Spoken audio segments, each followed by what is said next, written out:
Us agrada la fantasia, l'aventura, el misteri, la reflexió, la utopia? Doncs la lectura és per a vosaltres. Nosaltres gaudim amb el que els llibres ens expliquen i és un plaer afegit poder compartir-ho amb la lectura en veu alta. Per això ens preparem i participem en el Certamen Nacional de Lectura en Veu Alta. És un certamen adreçat als centres de tot Catalunya. Els lectors representants de cada escola o institut participem en la fase de quarts de final.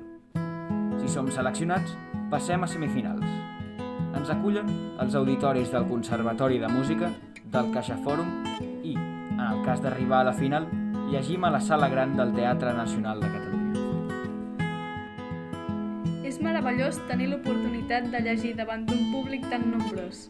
Quina experiència! Us preguntareu si algun cop hem arribat a semifinals o a finals. És tan difícil? Però sí, companys nostres ho han aconseguit. Magnífics lectors. I ara ens toca a nosaltres. Pura emoció, un regal, la festa de la lectura.